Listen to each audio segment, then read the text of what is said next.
मेरे पैगम्बर अकरम ने फरमाया मेरी उम्मत एक जिस्म की तरह है। मेरी सारी उम्मत, मेरा कलमा पढ़ने वाली सारी उम्मत, मेरे जितने भी गुलाम हैं एक जिस्म की तरह है।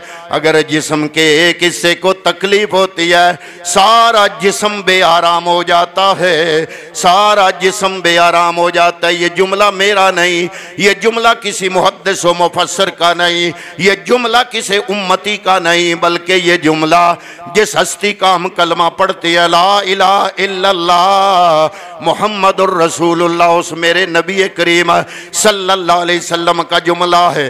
फरमाया शर्क से लेकर गरब तक, शमाल से लेकर जनूब तक, मैं मोहम्मद का कलमा पढ़ने वाली मेरी जितनी उम्मत है ये एक जिस्म वाहिदा की तरह है, एक जिस्म की तरह है। और अगर जिस्म के किसी एक उज़व को तकलीफ पहुंचती है सारा जिस्म बेआराम हो जाता है, किसी लम्हे सारे जिस्म को चैन नहीं आता।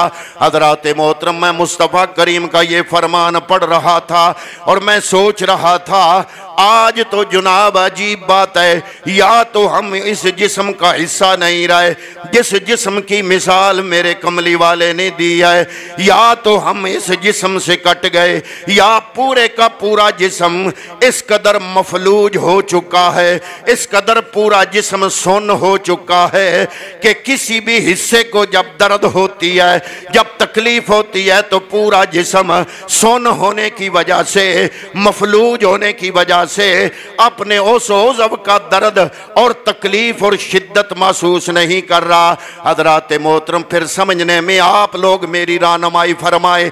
कमली वाले का फरमान तो सच्चा है कि मेरी पूरी उम्मत जिस्म वाहिदा की तरह है।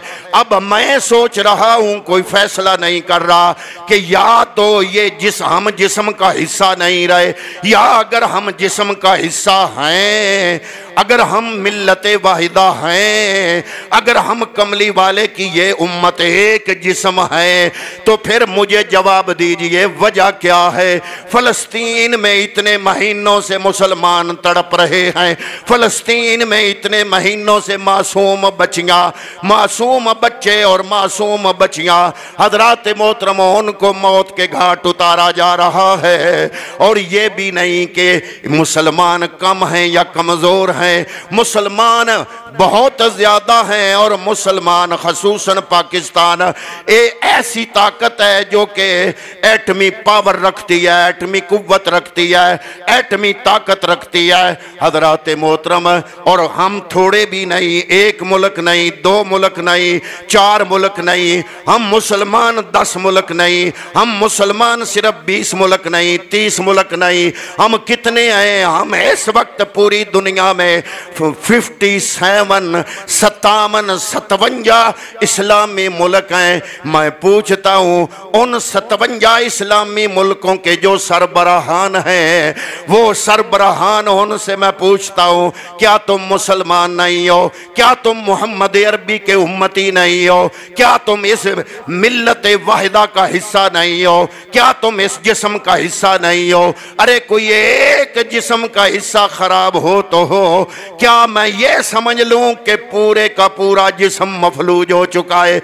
मैं तो यही समझ रहा हूं कि अभी तक इतने महीने गुजर गए, फलस्तीनी मुसलमान उनके घर नहीं रहे, उनके कारोबार नहीं रहे। हजरात मोहतरम, उनको ना कोई रमजान का पता चल रहा है, ना ईद का पता चल रहा है। लाशों के अंबारों में बैठ के हजरात मोहतरम वो इतने महीनों से जिंदगी गुजार रहे हैं। मैं पूछता हूँ 57 इस्लामी मुल्कों के सरबराहान से, क्या तुम मुसलमान नहीं हो? क्या तुम मिल्लत वाहिदा का हिस्सा नहीं हो? क्या तुम वो मिल्लत वाहिदा जो एक जिस्म थी, एक जिस्म, इस जिस्म का हिस्सा नहीं हो? या फिर मैं ये मान लूं कि मिल्लत वाहिदा तो है, जिस्म एक है, सारे मुसलमान जिस्म एक है, लेकिन ये जिस्म मफलूज हो चुका है। फिर मुझे सोचना पड़ेगा कि किस बीमारी में मफलूज हो चुका है। कौन सी बीमारी लग गई हमारे जिस्म को। मुसलमान मिल्लत वाहिदा, चाहे पाकिस्तान का मुसलमान है, चाहे फ़लस्तीन का मुसलमान है, चाहे अमेरिका का मुसलमान है, चाहे इंडिया का मुसलमान है, पूरी रूए ज़मीन पर जितने भी मुसलमान हैं, मेरे मोहम्मद अरबी के उम्मती एक मिल्लत वाहिदा की हैसियत से हज़रात मोहतरम मैं पूछना चाहता हूँ कि क्या ये मफलूज हो गए? अगर मफलूज हो गए तो बीमारी कौन सी पड़ गई इनको? कौन सी बीमारी? हज़रात मोहतरम इस बीमारी के बारे में आपके और मेरे आका 1.25 लाख नबियों के सिरदार कायनात के ताजदार शाफ़े रोज़े शुमार जनाब मोहम्मद मुस्तफ़ा सल्लल्लाहु तआला अलैहि वसल्लम ने 14 सदियां पहले वज़ात फरमा दी थी। जब एक गज़वे से जीत के फतह हासिल करने के बाद मेरे नबी के गुलाम हजूर के साथ बड़ी खुशी खुशी वापस आ रहे थे। या रसूल अल्लाह, अल्लाह ने बड़ी करम नवाजी फरमाई, रब ने हमें फतह से हमकिनार फरमाया, बहुत बड़ी फतह अजीम अता फरमाई।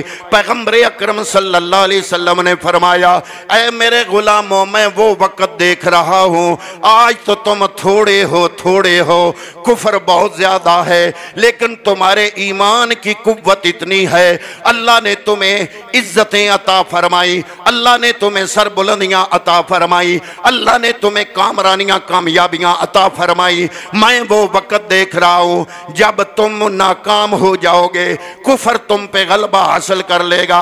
वो बड़े हैरान होते हैं, या रसूल अल्लाह, जंगे बदर में हम 313, जंगे बदर में हम 313, फिर भी हम छा गए, हम पूरी दुनिया पे धाक बिठाने में कामयाब हो गए। जिस वक्त की या रसूल अल्लाह आप बात कर रहे हो, क्या हम 313 से भी थोड़े होंगे? कमली वाले ने फरमाया, नहीं, तुम सैकड़ों में नहीं, हजारों में भी नहीं, लाखों में भी नहीं, करोड़ों में भी नहीं, तुम अरबों में होगे। या रसूल अल्लाह, फिर वजह क्या है? इतने ज्यादा होने के बावजूद हम फिर शिकस्त क्यों खा जाएंगे? हम कमजोर क्यों हो जाएंगे?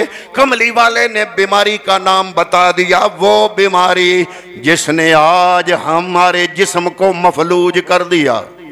एक जिस्म के एक हिस्से को तकलीफ होती है, सारा जिस्म तड़पता है, सारा जिस्म तड़पता है।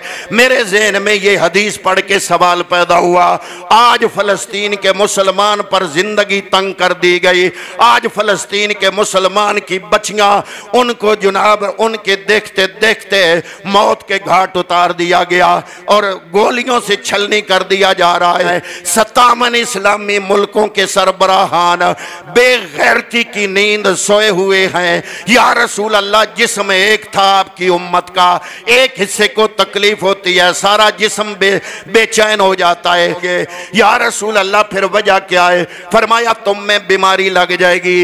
या रसूल अल्लाह, कौन सी बीमारी? फरमाया, अल वहनो, तुम में वहन की बीमारी पैदा हो जाएगी। मल वहनो या रसूल अल्लाह, अर्ज की गई, या रसूल अल्लाह, वहन कौन सी बीमारी है? फरमाया, वहन बीमारी वो है जब ये लग जाती है तो क्या होता है, बंदे को आखिरत की कोई फिक्र नहीं रहती, बंदे को अपने ईमान की कोई फिक्र नहीं रहती, बंदे को अपने दीन की कोई फिक्र नहीं रहती।